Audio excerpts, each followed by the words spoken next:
Aku Sarah Septiani Hadi. Di video kali ini aku akan bercerita.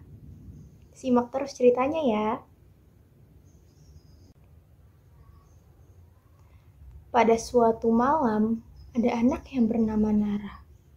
Saat itu, Nara sedang belajar di kamarnya. Saat sedang belajar, tiba-tiba sekeliling Nara menjadi gelap. Nara pun kaget dan berkata, "Kenapa sekarang menjadi gelap? Kalau gelap seperti ini, gimana cara aku bisa baca buku?" Nara pun bingung dan mencari saudaranya yaitu Nala. Dia pun memanggil Nala. "Nala, Nala." Lalu, tidak lama kemudian, Nala pun muncul dengan membawa lampu senter. Nala pun menghampiri Nara. "Nara, ini lampu supaya kamu bisa membaca lagi." Lalu Nara pun bilang, "Terima kasih Nala, akhirnya aku bisa membaca buku lagi." Setelah Nara menerima lampu senter dari Nala, Nara pun masih merasa bingung dan bertanya lagi kepada Nala. "Nala, tapi kenapa saat tidak ada lampu senter sekelilingku menjadi gelap?" Nala pun menjawab, "Nara, apakah kamu tidak tahu bahwa yang membuat sekeliling kita menjadi terang adalah cahaya?" Lalu Nara menjawab lagi, "Cahaya? Apa itu cahaya?"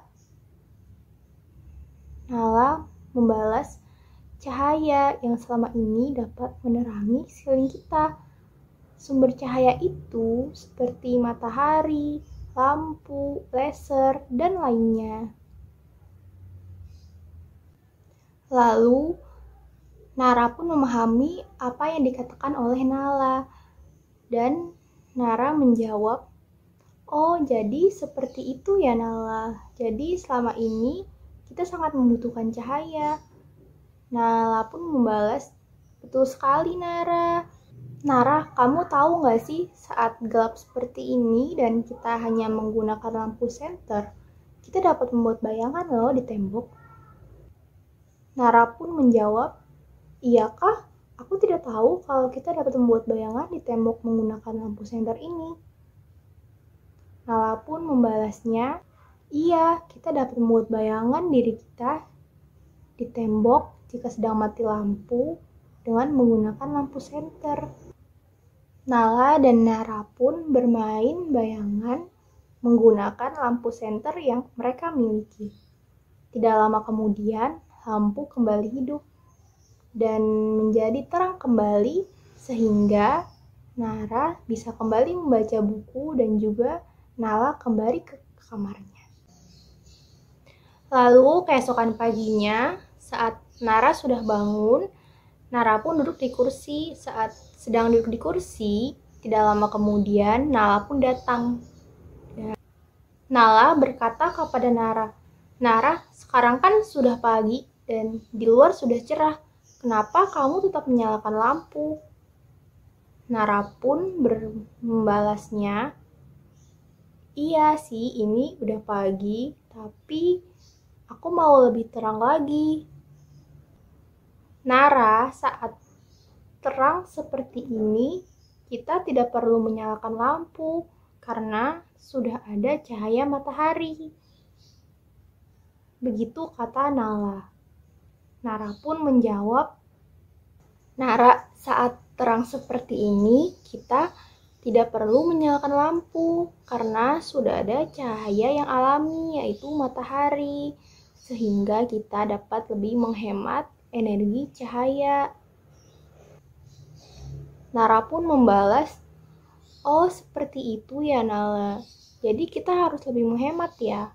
Nala pun menjawab, "Iya, betul sekali. Kita harus hemat dan menggunakan sumber daya yang alami."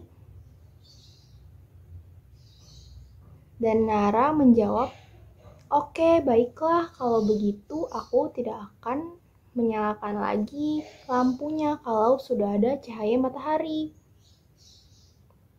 Mereka pun terus bermain di luar dan saat melihat cahaya matahari yang begitu terang, Nara mengatakan, Nala, coba kamu kesini deh. Aku melihat bayanganku ketika aku berdiri di bawah sinar matahari. Nala pun menghampiri Nara. Iya deh, aku juga mempunyai bayangan seperti kamu. Jadi, kalau ada cahaya matahari, tubuh kita akan memiliki bayangan ketika kita sedang berdiri di bawah sinar matahari. Nara pun membalas, oh seperti itu. Sekarang aku lebih mengetahui tentang cahaya berkat kamu, Nala. Terima kasih. Mereka pun terus bermain. Ketika hari sudah semakin siang, Nala dan Nara kembali ke dalam rumah dan bermain di dalam rumah. Saat bermain, Nara mengambil sebuah senter yang ada di meja dan dia pun mencoba menyalakan senter tersebut. Dan ketika Nara menyalakan senter tersebut, Nara pun mengarahkan senter tersebut ke sebuah gelas yang berisi air. Dan dia pun takjub karena cahaya tersebut dapat menembus gelas yang berisi air tersebut. Dan Nara mengatakan hal tersebut kepada Nala. Nala, coba sini lihat deh. Ketika aku menyalakan senter dan mengarahkannya ke gelas yang berisi air, cahaya tersebut menembus gelasnya. Dan Nala menjawab, iya, betul sekali. Cahaya tersebut menembus karena cahaya memiliki sifat dapat menembus benda yang transparan seperti gelas yang berisi air ini. Jadi kalau kita memantulkan cahaya ke tempat yang atau benda yang transparan, cahaya tersebut akan menembus gelas tersebut. Dan Nara menjawab, oh seperti itu ya Nala. Dan mereka terus bermain. Ketika Nara mengarahkan senter kepada bola yang terdapat di ruang tengah, Nara pun bingung karena cahayanya tidak menembus bola tersebut. Kata Nara, Nala, kenapa kalau aku arahkan senter ini ke bola ini, kenapa cahayanya tidak dapat menembus bolanya? Nala pun membalas, karena bola ini adalah benda yang tidak transparan sehingga cahaya tidak dapat menembus bola ini yang disebut dengan opal. Oh, jadi seperti itu ya, kata Nara. Iya, jadi cahaya hanya bisa menembus ke benda yang transparan. Dan Nara dan Nala terus bermain menggunakan senter tersebut. Sekian cerita yang aku sampaikan. Kurang lebihnya mohon maaf. Terima kasih. Sampai jumpa.